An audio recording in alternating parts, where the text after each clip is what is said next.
అందరికీ నమస్కారం. ఈ నెల 9వ తారీఖున బంగారపాళ్యం మండలంలో మ్యాంగో మార్కెట్ యార్డ్కి ఎక్సీఎం గారు వస్తున్న దృష్ట్యా ఇప్పటికే పోలీసులు పర్మిషన్ ఇవ్వడం జరిగింది.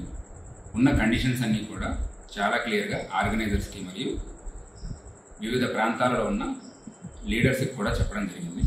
అయినప్పటికీ కూడా ఇప్పటికీ మండల స్థాయిలోనూ మరియు అసెంబ్లీ కాన్స్టిట్యున్సీ స్థాయిలో కూడా ఎక్కువ సంఖ్యలో మొబిలైజ్ చేయాలని చూస్తున్నారు.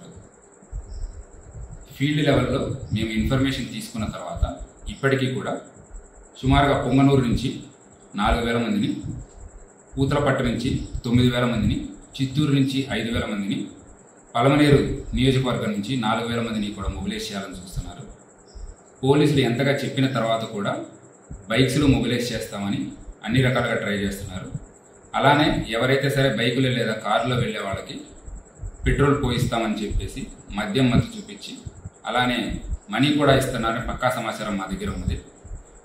ఇప్పటికే ఈ విషయం చాలా క్లియర్గా చెప్పేసి ఎవరైతే మొబిలైజ్ చేస్తున్నారో 377 మందికి మనం నోటీసులు ఇవ్వడం జరిగింది. ఈ నోటీసులో చాలా క్లియర్గా మెన్షన్ చేశాము. ఇది వరకు జరిగిన ఒక 3 ఇన్సిడెంట్స్ కూడా రాసి ఇక్కడ పోలీసులు చెప్పింది ఆర్గనైజర్స్ ఫాలో అవ్వలేకపోవడం వలన జరిగిన ఏవైతే లా అండ్ ఆర్డర్ ఇన్సిడెంట్స్ ఉన్నాయో వాటన్నిటినీ కూడా రాసి చాలా క్లియర్గా మనం విజ్ఞప్తి చేయడం జరిగింది. ఇప్పటికీ కూడా ఇంత చెప్పిన తర్వాత కూడా ఎక్కువ మంది సంఖ్యలో తీసుకొద్దామని చూస్తున్నారు. రేపు బంగారపాళ్యం మార్కెట్ యార్డ్లో జరిగేది కేవలం రైతులతో ఇంటరాక్షన్ మాత్రమే. ఇది ఎటువంటి పబ్లిక్ మీటింగ్ కాదు. ఇంతగా చెప్పిన తర్వాత కూడా ఎవరైనా మొబిలైజ్ చేస్తున్నారని తెలిసినా మా దగ్గర పక్కా సమాచారం ఉంటుంది.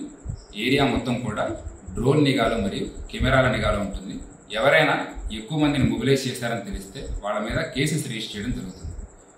ఈ 377 మందికి ఎవరికైతే ఆల్రెడీ నోటీసులు ఇచ్చామో వీళ్ళల్లో ఆల్రెడీ 55 మందికి మీద ఇంతకుముందు కేసులు కూడా ఉన్నాయి.